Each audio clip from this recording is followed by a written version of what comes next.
Brer Fox, Brer Rabbit, and the Tar Baby. It was the hottest day of the year on the old plantation. It was so hot that the potatoes underground were nearly cooking in their skins. Brer Fox sat at home, trying to cool himself off with a willow branch. He sat there, waving the branch at his face, desperately looking to get a breeze going. But he was working up more of a sweat than a breeze. So there he sat, sweating and waving and thinking. It was the thinking that finally got Brer Fox upset. He was trying to remember the cooler days in his life, the days when he relaxed and calm and well cool. He thought that if he could remember those days, it might help him cool off now. Trouble was, he couldn't remember a day like that recently. In fact, he couldn't even remember such a day in the past 6 months. He's always been upset and irritable. And there was only one reason why. Brer Fox couldn't remember a relaxing day since Brer Rabbit had been around. Well, maybe it was the heat, and maybe it was the thinking. But Brer Fox decided then and there that he had had enough. He decided that it was his turn to show Brer Rabbit who he was dealing with. Brer Fox threw aside the willow branch and went out to his shed. He took out a bucket of tar and a can of turpentine and mixed them together. What he got was a large black glob, stickier than honey and smellier than a dozen skunks.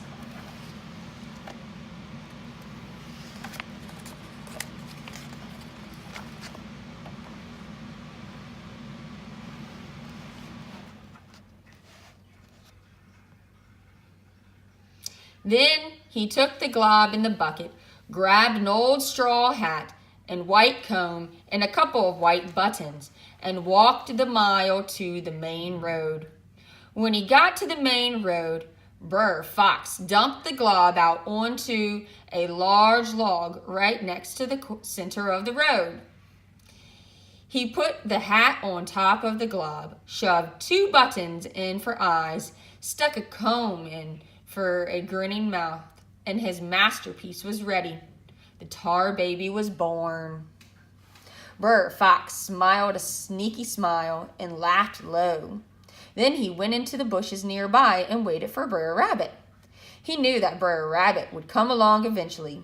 It was hot, and Brer Rabbit would have to pass this way to get to the well. By and by, Brer Rabbit came down the road, walking and skipping, lippity-clippity, lippity-clippity, towards the well. He's just as sassy as a jailbird, Brer Fox thought to himself. I can't wait till he gets his. Brer Rabbit made his way happily down the road until he saw Tar Baby sitting on the log. Now, Brer Rabbit was crafty, but he was also a friendly creature, always greeting everyone who passed his way, especially strangers, and he didn't recognize the figure in front of him.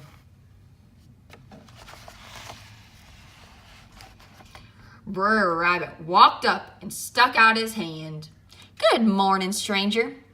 Is it hot enough for you? Brer Rabbit said in his friendliest greeting voice. The Tar Baby just sat there smiling and didn't say a word. Brer Fox kept lying low in the bushes.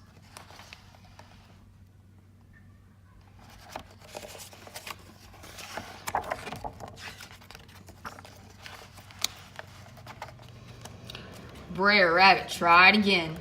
I said good morning. How are you? Brer Fox squinted his eyes to see better and lay low, and the Tar Baby didn't say a word. Brer Rabbit was getting overheated. What's the matter with you? You deaf? He shouted. And Tar Baby smiled, silent and still. and Brer Fox lay low. "You mighty stuck up, that's what the matter is," said Brer Rabbit, his furry face turning red with anger. "And I'm going to unstick you unless you answer me real soon, if you get my meaning."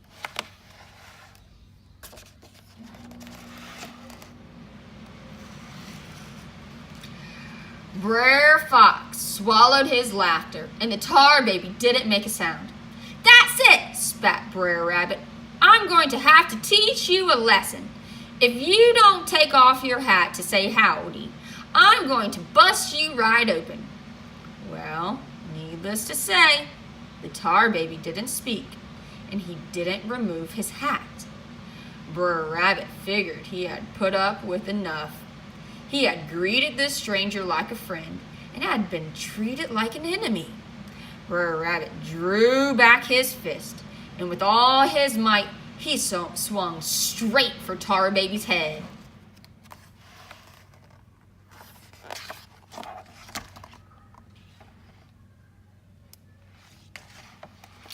Well, his fist went right into Tar Baby and got stuck.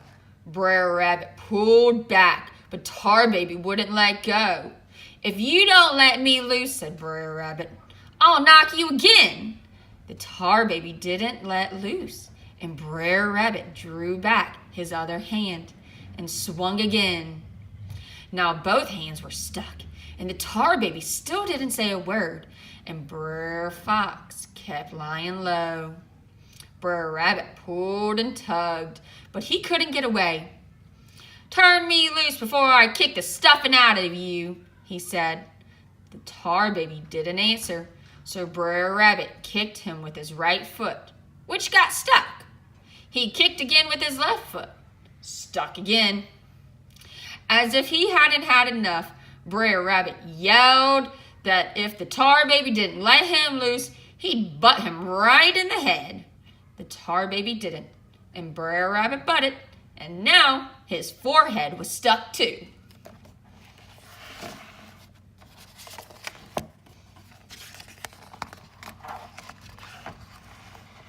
Brer Fox was done lying low. He got up from the bushes and sauntered out, just as innocent as a newborn pup. "Howdy, Brer Rabbit," said Brer Fox. "You look sort of stuck up this morning."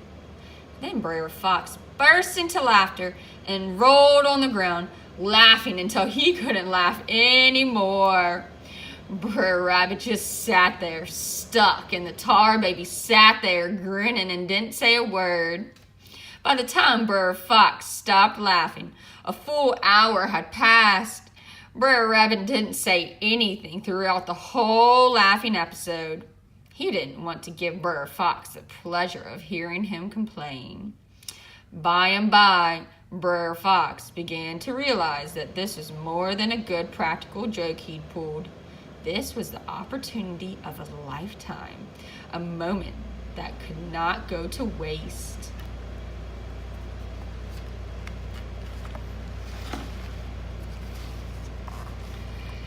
This was Brer Fox's chance to get rid of Brer Rabbit once and for all. Brer Fox sat on a stump by the side of the road, stroking his chin and thinking out loud.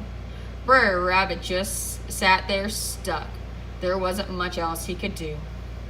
"Well, I suspect I've got you this time, Brer Rabbit," Brer Fox finally said. Brer Rabbit would have looked a little frightened if he could have, but his face was stuck on the Tar Baby, so he couldn't move.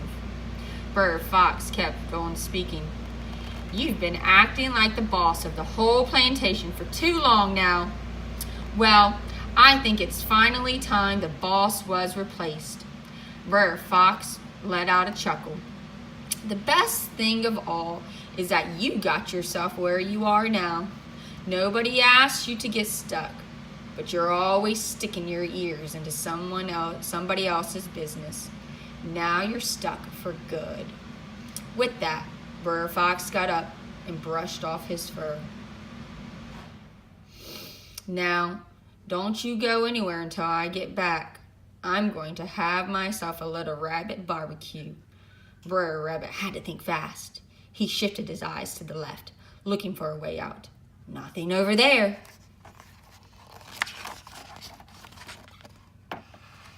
He shifted his eyes to the right, and there he saw his answer. There, not 20 yards away, was a prickly briar patch. It was just the kind of briar patch that would get the tar off his fur. If he could only get himself into it. Brer Rabbit knew he had to get into that patch. It was his only chance. But he would have to trick Brer Fox. Then Brer Rabbit had an idea. I don't care what you do with me, Brer Fox, as long as you don't fling me into that briar patch over there, Brer Rabbit pleaded. Brer Fox didn't answer right away.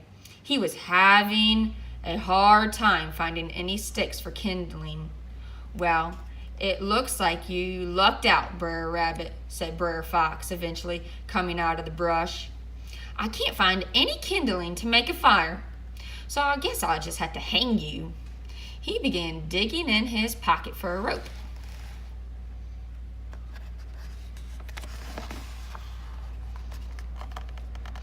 Hang me as high as you please, Brer Fox, said Brer Rabbit, but don't fling me into that briar patch.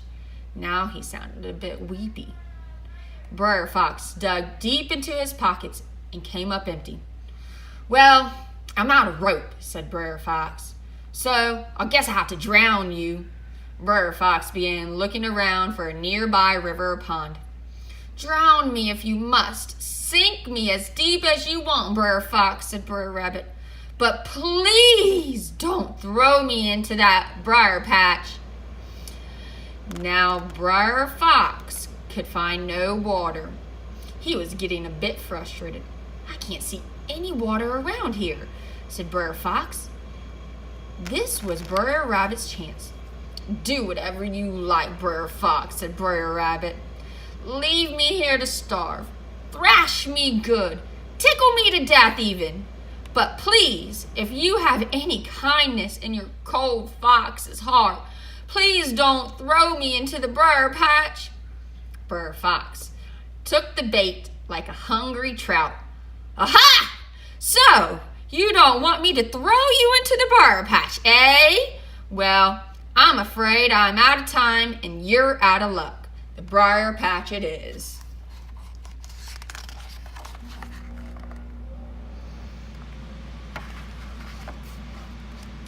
So Brer Fox picked up Brer Rabbit and the Tar Baby and flung them both head over heels, ears over feet, into the briar patch, just like Brer Rabbit wanted. When Brer Rabbit struck the bushes, a huge cloud of dust and briars flew up into the air. The briars prickled Brer Rabbit quite a bit, but they stuck themselves to Tar Baby, and soon Brer Rabbit became completely unstuck from Tar Baby. Meanwhile, Brer Fox stood looking over the briar patch, trying to see what had happened to Brer Rabbit.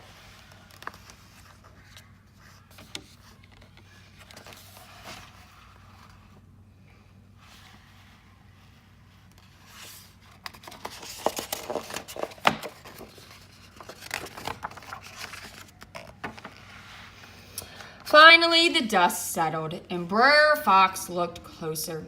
To his surprise, all that was left in the briar patch was the Tar Baby, completely covered in briars. I told you not to throw me in there, called a voice. Brer Fox turned quickly to see Brer Rabbit calling to him. Maybe next time you'll listen, Brer Rabbit said. And with that, Brer Rabbit headed for home to clean the rest of the tar out of his fur, hippity-hopping, lippity-clippity, all the way home.